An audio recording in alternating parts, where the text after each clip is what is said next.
Қызметке жуырда ғана тағайындалған Қаратау ауданының әкімі өзінің ерекше идеясымен көзге түсіп үлгерді. Нұрсаттағы үйлерді реттік нөмірін ретке келтіруді көздеген әкім тығырықтан шығудың тиімді жолын ойлап тапқан. Шенеунік бұл іске жергілікті кәсіпкерлер жұмылдырған.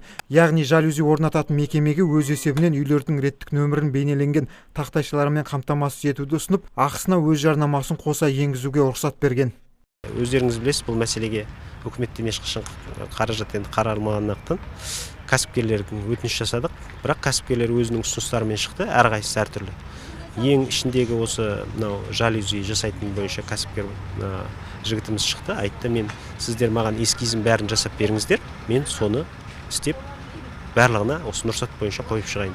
Жоспар бойынша бүгін біз бастаманы бастадық. Бүгінгі күні дәл бүгін кешке дейін 20 үйге тақтайша ілінетін болады. Игі бастаманың халықтан бөлек кәсіпкер үшін де тиімді тұстары жетерлік. Яғни бұл жарнаманың ең ұтымды жолы болып табылады. Реклама жарнаманың басқа түрлеріне қарағанда телевизор, газет және де басқа интернет ресурстарға қарағанда бұл реклама өте тиімді бізге. Ол өйткені ұзақ уақыт тұрады бұл домдарда. Кәдімгі рекламаға қарағанда тиімді және тұрғындарға керекті ақпараттар, нөмірлер көрсетілген. Тағы бір айта кетерлігі, орнатылып жатқан тақтайшаларға үйдің реттік нөмірлерінен бөлек халыққа қажет мекемелердің байланыс телефондары бейнеленген, бірақ бірінші кезекте кәсіпкер өз пайдасын жақсы ойластырған. Ал тақтайшаның астыңғы қатарынан тұрғын үй коммуналдық шаруашылығы, жергілікті полиция мен жедел жәрдем өрт сөндіру қызметінің сым тетіктерін оңай табуға болады. Келген туыс-тумаларға тез табуына көмектеседі.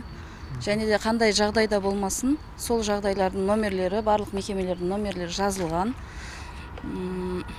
Балдар аулада ойнап жатқан балаларға да тиімді деп ойлаймын. Бірінші күннің өзінде жұмыс тобы 20 үйдің қабырғасына тақтайшаларды орнатты. Жыл соңына дейін Нұрсат ықшам ауданындағы 247 көп қабатты үй қамтылады деп жоспарланып отыр. Жанболат Мейсұлы, Мұрат Айдинаев, ТВК телеарнасы.